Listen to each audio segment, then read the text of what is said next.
नमस्कार दोस्तों, आर के फिजिकल एजुकेशन क्लासेज के यूट्यूब चैनल पर आप सभी का हार्दिक स्वागत।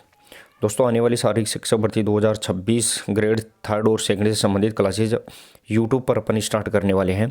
उसी से रिगार्डिंग संबंधित अपन यहाँ पे एक क्लास आज लेके आ रहे हैं, लेकिन उससे पहले क्लासेस से पहले मैं आपको यूट्यूब पर चलने वाली अपनी कंप्लीट क्लासों का शेड्यूल यहाँ पे बताने वाला हूँ। तो चलिए दोस्तों, यहाँ पे जो 2026 से संबंधित क्लासेज होगी मैं आपको बता दूँ कि यहाँ पे थ्योरी की क्लासेज भी आपको यहाँ पे करवाई जाएगी, कंप्लीट कोर्स करवाया जाएगा, एमसीक्यूज क्लासेज भी करवाई जाएगी। लेकिन यहाँ पे शुरुआती दिनों में 5 से 7 दिन अपन यहाँ पे एमसीक्यूज क्लासेज स्टार्ट करेंगे पहले, फिर उसके बाद में अपन थ्योरी की कंप्लीट यूनिट वाइज अपन यहाँ पे क्लासेज स्टार्ट कर देंगे। तो आप निश्चिंत रहिए, कंप्लीट कोर्स आपको फ्री में और यूट्यूब पर करवाया जाएगा। तो आपको चैनल को ज़रूर अपने जो साथी है तैयारी करने वाले हैं उनको ज़रूर शेयर करें और सब्सक्राइब कर लें। शारीरिक शिक्षक भर्ती 2022, 2018 और 2022 थर्ड ग्रेड से संबंधित, सेकंड ग्रेड से संबंधित अपन ने कंप्लीट क्लासें आज तक अपन ने यूट्यूब पे फ्री में ली है। तो इसी को मद्देनज़र रखते हुए अपन फिर से एक बार 2026 की तैयारी के लिए अपन यहाँ पे यूट्यूब पर free of cost upon complete course करवाने वाले हैं। तो चैनल को आप ज़रूर सब्सक्राइब कर लें, अपने साथियों को भी शेयर करें, क्योंकि दोस्तों यहाँ पे बहुत से यहाँ पे कोचिंग संस्थान हैं जो आपको बहुत भारी भरकम फीस के अंदर यहाँ पे कोचिंग करवाते हैं, लेकिन फिर भी उसमें कुछ नहीं आता है। आगे एग्ज़ाम्स के अंदर हैं वो रिलेटेड क्वेश्चन नहीं पहुँच पाते हैं, लेकिन यहाँ पे फ्री ऑफ कॉस्ट करवाने के बावजूद भी आपको बहुत सी हेल्प आपको आपकी तैयारी के अंदर मिलेगी।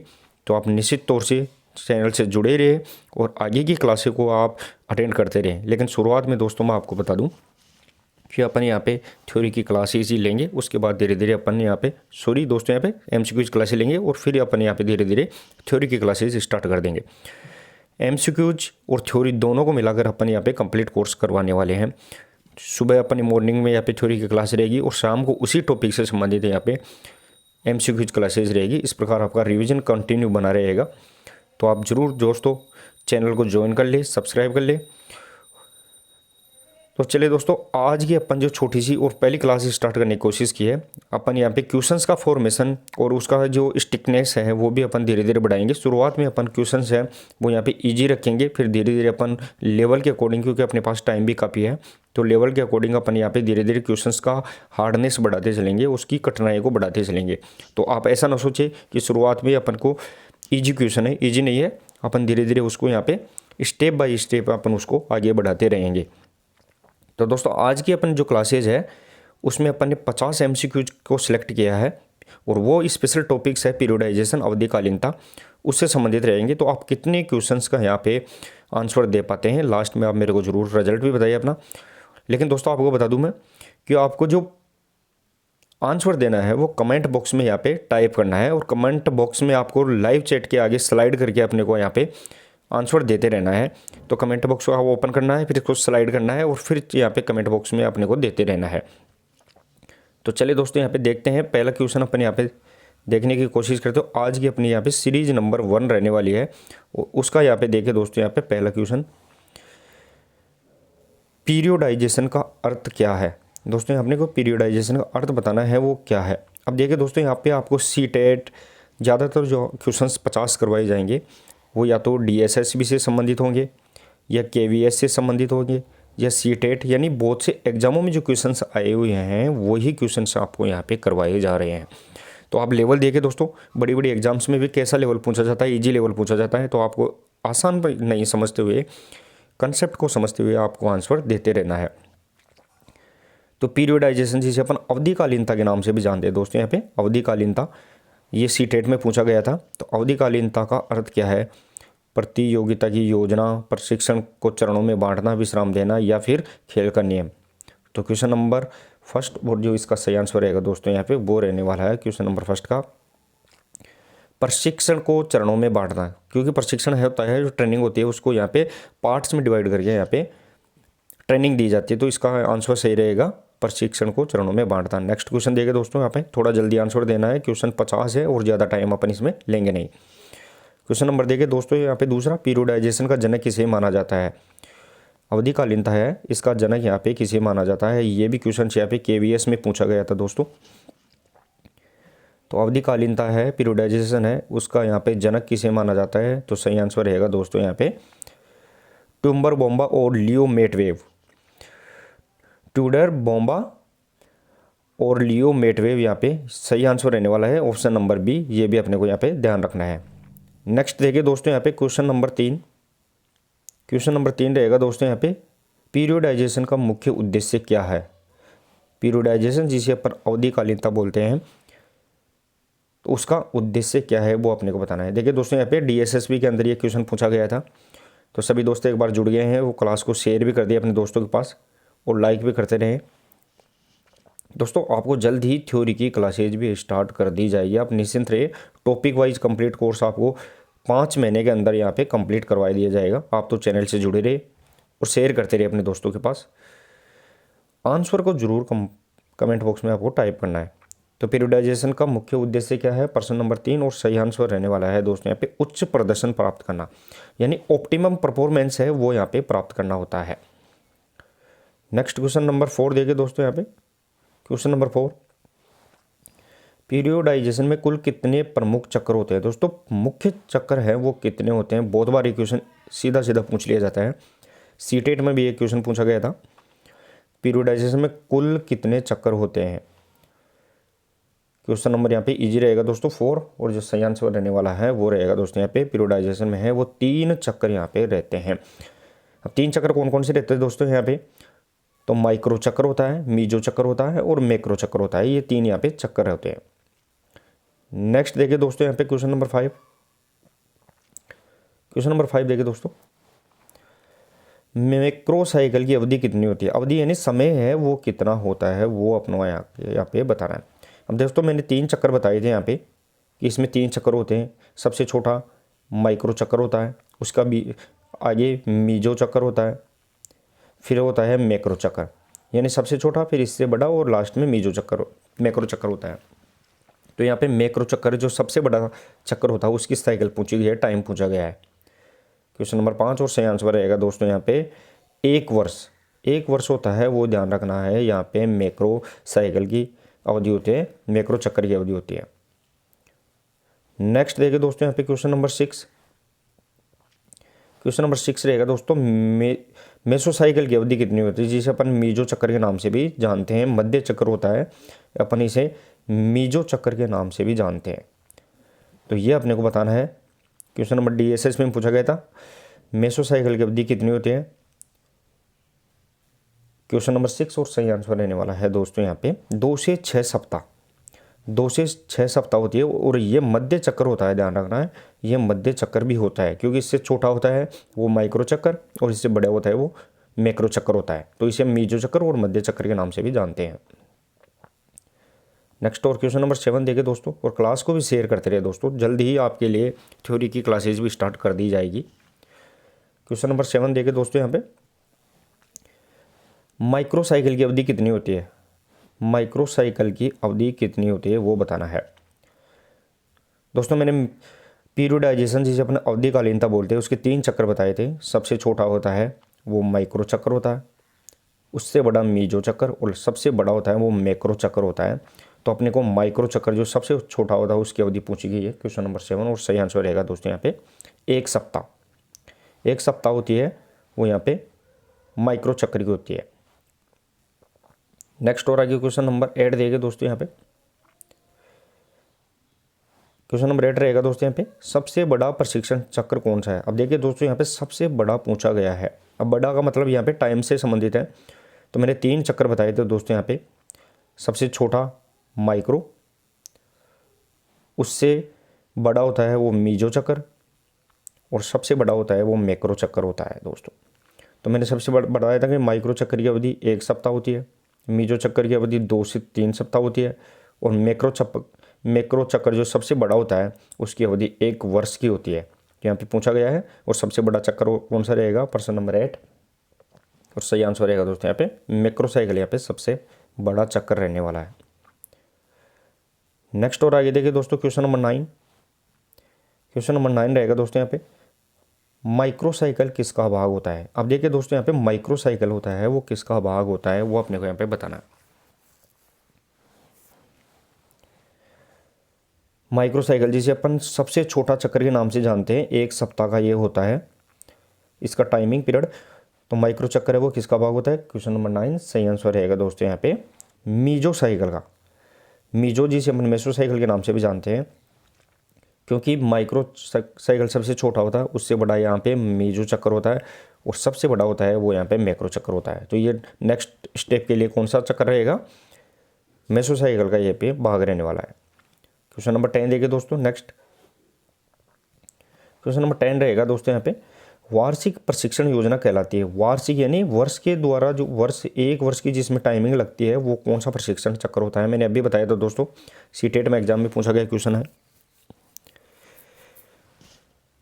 क्वेश्चन नंबर 10 और जो सही आंसर रहेगा दोस्तों यहाँ पे मैक्रो चक्कर होता है, वो वार्षिक प्रशिक्षण होता है, 1 साल का इसका टाइम पीरियड होता है। मैंने पहले ही बता दिया, इसमें 1 वर्ष का टाइम पीरियड होता है।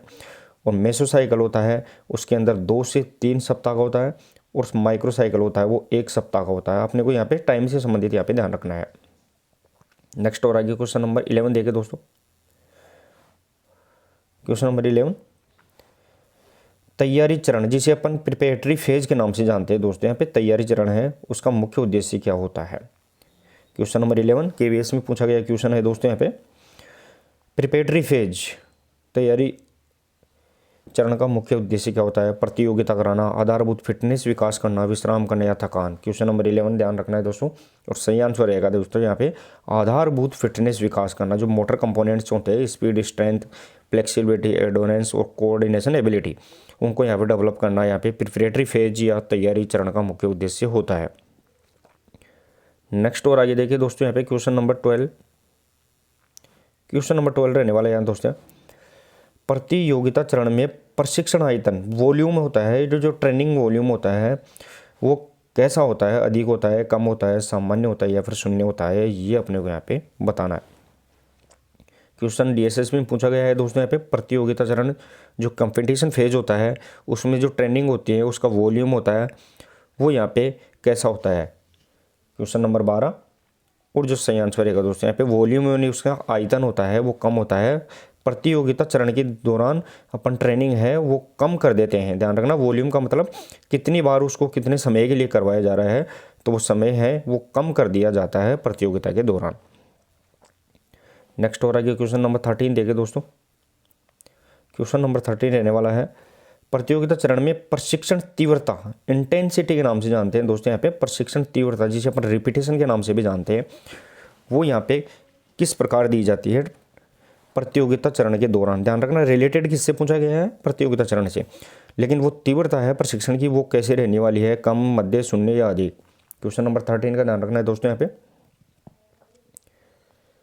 तो क्वेश्चन नंबर 13 और सही आंसर रहेगा दोस्तों यहाँ पे अधिक। जो इंटेंसिटी है प्रतियोगिता के दौरान, तीव्रता है गेम्स की, वो यहाँ पे ज़्यादा रहने वाली है। क्योंकि अपन जैसे मान लो 100 मीटर की दौड़ है दोस्तों यहाँ पे, तो 100 मीटर की दौड़ की तैयारी के लिए अपन उसकी तीव्रता कैसे रखेंगे? 30 मीटर की स्प्रिंट लगाएंगे बार बार, तो वो इसकी तीव्रता कहलाती है। जैसे मान लो तैयारी तो 100 मीटर की कर रहे हैं, लेकिन खिलाड़ी को 100 मीटर न दौड़ा के 30 मीटर के बार बार 3 स्प्रिंट लगवाइए, तो इसका तीव्रता इंटेंसिटी कैसी हो गई? ज़्यादा हो गई, अधिक हो गई। वो इस प्रकार अपने को ध्यान रखना है। क्वेश्चन नंबर 14 देखिए दोस्तों। क्वेश्चन नंबर 14 रहने वाला है संक्रमण चरण, जिसे अपन ट्रांजिशन फेज के नाम से जानते हैं, इसका उद्देश्य क्या है? वो अपने का इसको उद्देश्य बताना है दोस्तों। यहाँ पे प्रतियोगिता में 3 चरण होते हैं, माइक्रो चक्कर, मीजो चक्कर और मैक्रो चक्कर। लेकिन प्रतियोगिता में तीनों चक्र वो बाद में जो फेज आता है उसे अपन किस नाम से जानते हैं? संक्रमण फेज, जिसे अपन आराम की अवस्था भी जानते हैं, आराम की अवस्था भी इसे अपन बोल सकते हैं, रिकवरी की अवस्था बोलते हैं। तो इसका उद्देश्य क्या होता है? प्रश्न नंबर 14 और सही आंसर रहेगा दोस्तों यहाँ पे पुनरुत्थान यानी रिकवरी, वापस से शरीर को क्या देना है? आराम देना है, फिर अपने को वापस से तीनों चक्कर में ट्रेनिंग लेनी होती है। नेक्स्ट और आगे क्वेश्चन नंबर 15 देखिए दोस्तों। क्वेश्चन नंबर 15 रहेगा दोस्तों यहाँ पे संक्रमण चरण सामान्यतः होता है। संक्रमण चरण जिसे अपन रिकवरी फेज के नाम से भी जानते हैं, रिकवरी फेज के नाम से जानते हैं, तो इसका उद्देश्य क्या होता है वो अपने को बताना है। और ये कितनी समय के लिए दिया जाता है? जिस प्रकार अपन तीनों चक्कर देते हैं, इसी प्रकार अपन आराम जो संक्रमण चरण है वो कितने समय के लिए देते हैं? तो प्रश्न नंबर 15 और सही आंसर रहेगा दोस्तों यहाँ पे छोटा चरण होता है, ज़्यादा समय के लिए अपन रिकवरी नहीं देते हैं। थोड़ा सा आराम देते हैं, फिर अपन वापस से ट्रेनिंग में लग जाते हैं। फिर अपन यहाँ पे माइक्रो चक्कर, मीजो चक्कर और मैक्रो चक्कर में ट्रेनिंग लेते हैं। फिर कंप्लीट होने के बाद में फिर अपन रिकवरी फेज आता है, लेकिन वो छोटा होता है, बहुत लंबा नहीं होता है। नेक्स्ट और आगे क्वेश्चन नंबर 16 देखिए दोस्तों। क्वेश्चन नंबर 16 रहेगा दोस्तों यहाँ पे, पीरियोडाइजेशन किससे बचाता है? पीरियोडाइजेशन जिसे अपन ट्रेनिंग का अवधिकालीनता बोलते हैं, पार्ट बोलते हैं, पीरियोडाइजेशन को अपन अवधिकालीनता बोलते हैं, लेकिन ये किससे बचाता है ट्रेनिंग के दौरान? चोट से, ओवर ट्रेनिंग से, मानसिक थकान या उपरोक्त सभी? प्रश्न नंबर 16 और सही आंसर रहेगा दोस्तों यहाँ पे उपरोक्त सभी, क्योंकि ये अपन ट्रेनिंग को क्या करते हैं, पार्ट में डिवाइड करते हैं, माइक्रो चक्कर में, मीजो मैक्रो चक्कर में, तो ये अपने को चोट से बचाता है। ओवर ट्रेनिंग, ज़्यादा ट्रेनिंग नहीं होती, फिक्स टाइमिंग के अकॉर्डिंग होती है, और मानसिक थकान, डिप्रेशन से अपन को यहाँ पे बचाता है। नेक्स्ट और आगे देखिए दोस्तों यहाँ पे क्वेश्चन नंबर 17, और क्लास को भी आप ज़्यादा से ज़्यादा शेयर करते रहे दोस्तों। पीरियोडाइजेशन किस सिद्धांत पर आधारित होता है? दोस्तों यहाँ पे पीरियोडाइजेशन होता है वो किस सिद्धांत या प्रिंसिपल पर आधारित होता है, वो अपने को यहाँ पे बताना है। केवीएस में पूछा गया क्वेश्चन है, तो निरंतरता के सिद्धांत पे, प्रगतिशील अधिभार, व्यक्तिगत विभिन्नता और सभी? प्रश्न नंबर 17 और सही आंसर रहेगा दोस्तों उपयुक्त सभी सिद्धांतों पर यहाँ पे निर्धारित रहता है पीरियोडाइजेशन, क्योंकि अपन कंटिन्यूस ट्रेनिंग देते हैं और लोड के भी अकॉर्डिंग ट्रेनिंग, और व्यक्ति के अनुसार हर खिलाड़ी की शारीरिक बनावट अलग अलग होती है, उसके आधार पर अपन यहाँ पे ट्रेनिंग को डिवाइड करते रहते हैं।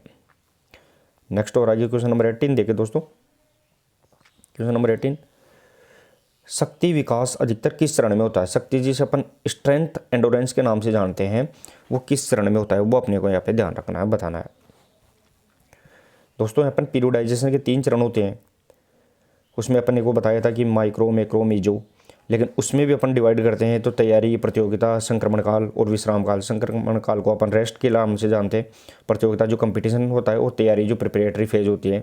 तो शक्ति का विकास है, एंडोरेंस है, वो कौन से चरण में करते हैं? क्वेश्चन नंबर 18 और सही आंसर रहेगा दोस्तों यहाँ पे तैयारी काल, प्रिपरेटरी फेज, जो तैयारी करवाई जाती है। और तैयारी कौन से चरण में होती है, तो वो अपने को ध्यान रखना है, मीजो चरण के अंदर अपन यहाँ पे तैयारी को ऑप्टिमम करते रहते हैं, अधिकतर करते रहते हैं। उसी समय अपने को शक्ति, strength, endurance, flexibility, coordination ability, इन मोटर कंपोनेंट्स होते हैं, उन्हीं की अपन यहाँ पे तैयारी की और उनको बढ़ाते रहते हैं। नेक्स्ट और आगे क्वेश्चन नंबर 19। क्वेश्चन नंबर 19 देखिए दोस्तों यहाँ पे, शक्ति, सहन शक्ति जिसे अपन एंडोरेंस कहते हैं, सहन शक्ति का विकास किस चरण में अधिक होता है, वो अपने को यहाँ पे बताना है। C-TET में पूछा गया क्वेश्चन है दोस्तों। फिजिकल एजुकेशन में 5 मोटर कंपोनेंट्स होते हैं, आपको ध्यान रखना है कितने मोटर कंपोनेंट्स? 5, जिसमें अपन speed, endurance, flexibility, coordination ability और स्ट्रेंथ, इस प्रकार अपन 5 मोटर कंपोनेंट्स को डेवलप करते हैं शरीर में, तब जाके अपन यहाँ पे किसी भी एग्जाम बेस के किसी भी गेम्स के या किसी प्रतियोगिता के लिए अपन यहाँ पे तैयार हो पाते हैं। तो एंडोरेंस के लिए अपन यहाँ पे सहन शक्ति जिसे बोलते हैं, कौन से चरण में होता है? प्रश्न नंबर 19 और सही आंसर रहेगा दोस्तों यहाँ पे प्रिपरेटरी फेज के अंदर। मैंने अभी बताया था दोस्तों यहाँ पे जो कंपोनेंट्स होते हैं वो मीजो चक्कर में तैयारी काल के अंदर अपन इसका डेवलपमेंट करते हैं। नेक्स्ट और आगे क्वेश्चन नंबर 20 देखें दोस्तों। पीरियोडाइजेशन का प्रयोग किया जाता है, यानी पीरियोडाइजेशन जिसे अपन अवधिकालीनता बोलते हैं, इसका प्रयोग किस में किया जाता है?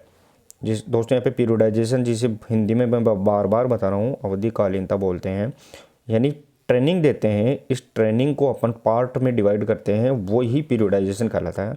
तो इसका प्रयोग कब किस में किया जाता है?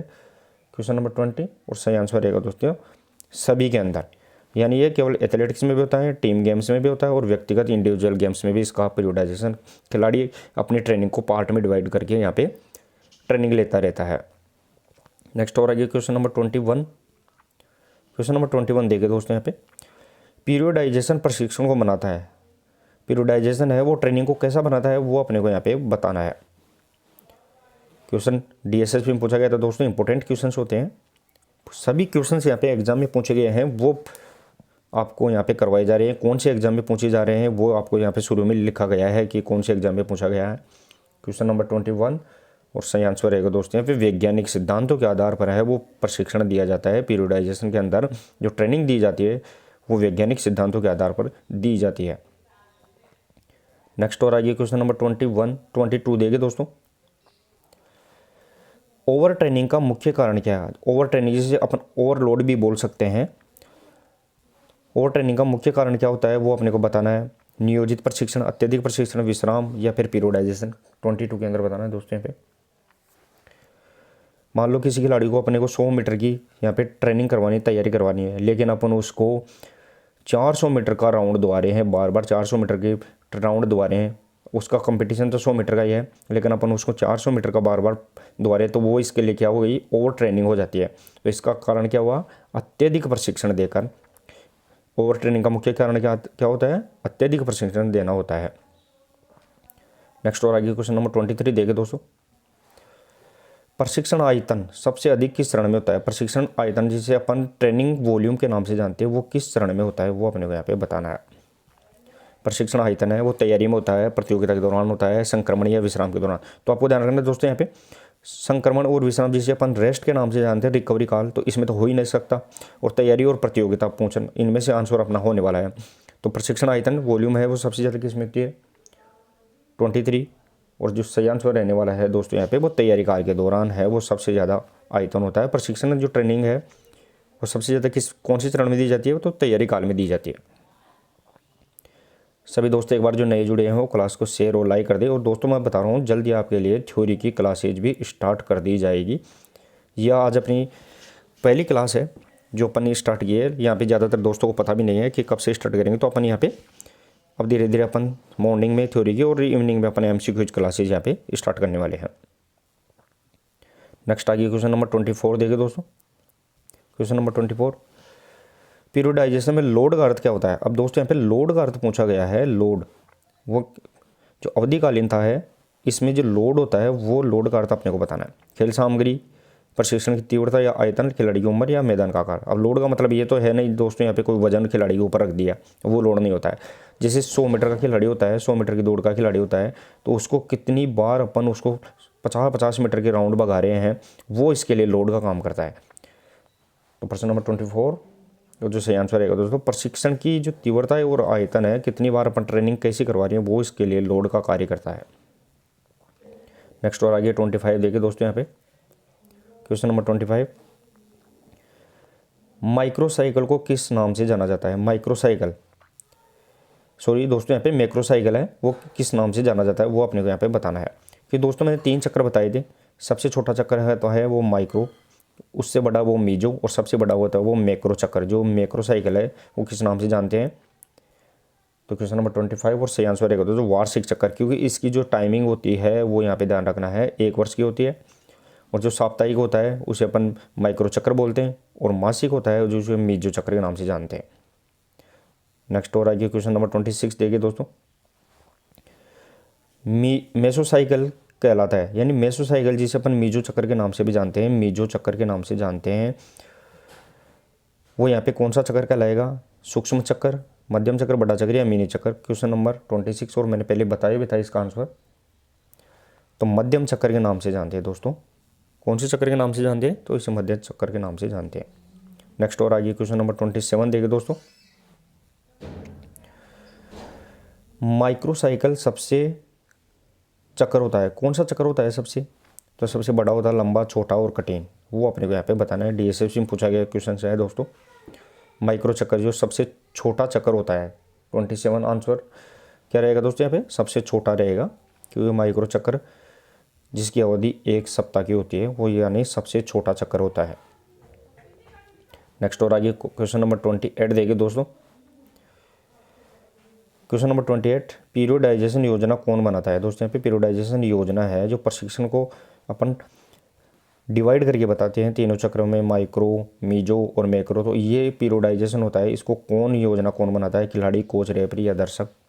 प्रश्न नंबर 28 का बताना है, तो सही आंसर रहेगा दोस्तों यहाँ पे कोच होता है, वो यहाँ पे खिलाड़ी को क्या करता है, ट्रेनिंग को पीरियोडाइजेशन यानी तीनों पार्ट में डिवाइड करके यहाँ पे खिलाड़ी को देता है। नेक्स्ट और आगे क्वेश्चन नंबर 29 देखिए दोस्तों। क्वेश्चन नंबर 29, पीरियोडाइजेशन का संबंध किससे नहीं है पूछा गया दोस्तों यहाँ पे। पीरियोडाइजेशन का संबंध किससे नहीं है वो अपने को यहाँ पे बताना है। प्रशिक्षण योजना, चोट की रोकथाम और दर्शक संख्या। क्वेश्चन नंबर 29 और सही आंसर रहेगा दोस्तों पीरियोडाइजेशन होता है वो दर्शकों की संख्या से संबंधित, इसका कोई मतलब नहीं। ट्रेनिंग से संबंधित होता है, योजना अपन बनाते हैं वो भी सही है, और चोटों की रोकथाम खिलाड़ी से कि चोट ना लगे ट्रेनिंग के दौरान, तो इसलिए अपन पीरियोडाइजेशन यहाँ पे बनाते हैं। नेक्स्ट और आगे क्वेश्चन नंबर 30 देखिए दोस्तों। क्वेश्चन नंबर 30, पीरियोडाइजेशन में किस में सुधार होता है? पीरियोडाइजेशन से अपन जो किस में सुधार होता है वो अपने को यहाँ पे बताना है। जो ट्रेनिंग देते हैं वो 3 चक्कर में अपन देते हैं, तो उसके द्वारा खिलाड़ी की कौन सी क्षमता में वृद्धि होती है वो अपने को यहाँ पे बताना। तो स्ट्रेंथ्स, एंडोरेंस और स्पीड, उपरोक्त सभी। तो दोस्तों यहाँ पे मैंने 5 कंपोनेंट्स बताए थे, उनको डेवलप करने के लिए अपन पीरियोडाइजेशन यहाँ पे तैयारी करवाई जाती है। तो प्रश्न नंबर 30 और सही आंसर रहेगा दोस्तों यहाँ पे उपरोक्त सभी। नेक्स्ट और आगे देखिए दोस्तों यहाँ पे 31, क्वेश्चन नंबर 31 देखिए दोस्तों यहाँ पे, प्रतियोगिता के समय प्रशिक्षण आयतन क्यों घटाया जाता है? यानी ट्रेनिंग वॉल्यूम होती है वो क्यों घटाई जाती है, किसके दौरान? यहाँ पे प्रतियोगिता के दौरान, यानी जो गेम्स चलते हैं उसी दौरान अपन ट्रेनिंग लोड को, प्रशिक्षण वॉल्यूम है उसको अपन घटा क्यों देते हैं? तो क्वेश्चन नंबर 31 और जो सही आंसर रहेगा दोस्तों यहाँ पे वो यहाँ पे ध्यान रखना, प्रदर्शन में सुधार के लिए, यानी जो परफॉर्मेंस है उसको यहाँ पे सुधार करने के लिए, डेवलप करने के लिए अपन क्या कर देते हैं, इसको घटा देते हैं। नेक्स्ट और आगे देखिए दोस्तों, क्वेश्चन नंबर 32, क्वेश्चन नंबर 32 रहेगा दोस्तों यहाँ पे, पीरियोडाइजेशन का प्रयोग स्कूल स्तर पर भी किया जा सकता है या नहीं, ये अपने को यहाँ पे बताना है। अवधिकालीनता दोस्तों यहाँ पे कोई भी गेम्स हो, ध्यान रखना, कोई भी गेम्स हो, कोई भी यहाँ पे संस्था हो, चाहे वो कॉलेज से संबंधित, यूनिवर्सिटी संबंधित या फिर और कोई भी, तो यहाँ पे सभी में अपन इसको यहाँ पे कर सकते हैं। तो हाँ, इसका यहाँ पे सही आंसर रहेगा। नेक्स्ट क्वेश्चन नंबर 33, पीरियोडाइजेशन प्रशिक्षण को बनाता है। जो पीरियोडाइजेशन है वो ट्रेनिंग को कैसा बनाता है वो अपने को यहाँ पे बताना है। दोस्तों यहाँ पे एक शब्द बार बार पूछा जा रहा है, पीरियोडाइजेशन जिसे अपन अवधिकालीनता बोलते हैं, और इसके 3 चरण होते हैं, माइक्रो, मीजो और मैक्रो, और ये तीनों मिलके क्या करते हैं, ट्रेनिंग को देने के लिए क्रिया बनाते हैं। तो पीरियोडाइजेशन प्रशिक्षण को कैसा बनाता है? प्रश्न नंबर 33 और सही आंसर रहेगा दोस्तों यहाँ पे, प्रभावी बनाता है, वैज्ञानिक बनाता है और सुरक्षित बनाता है, ये अपने को यहाँ पे ध्यान रखना है। नेक्स्ट और आइए क्वेश्चन नंबर 34, क्वेश्चन नंबर 34 देखिए दोस्तों, तैयारी चरण के बाद कौन सा चरण आता है? दोस्तों यहाँ पे प्रिपरेटरी फेज के बाद कौन सा चरण आता है वो अपने को यहाँ पे बताना है। दोस्तों यहाँ पे तैयारी चरण, फिर उसके बाद में कौन सा चरण आता है और लास्ट में कौन सा चरण आता है वो अपने को यहाँ पे बताना है। क्वेश्चन नंबर 34 के बारे में बताना है।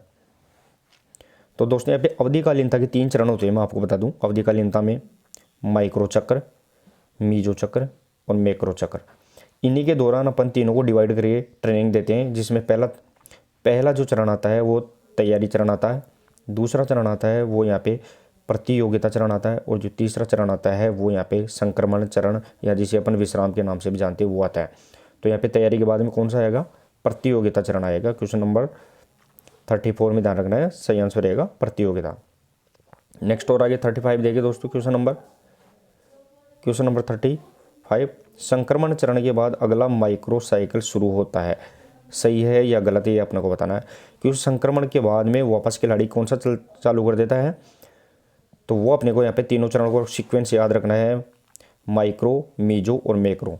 तो संक्रमण के बाद खिलाड़ी वापस से शुरू करता है क्या माइक्रो चक्कर, ये अपने को यहाँ पे बताना है 35 के अंदर, और सही आंसर रहेगा दोस्तों यहाँ पे सही है, वो अपने को यहाँ पे ध्यान रखना है। तो चलिए दोस्तों, आज 50 क्वेश्चंस लेके आए थे, लेकिन आज की पहली क्लास होने के कारण पर 35 क्वेश्चन ही कर पाएंगे, और जल्दी अपन यहाँ पे थ्योरी की क्लासेज भी अपन स्टार्ट करेंगे।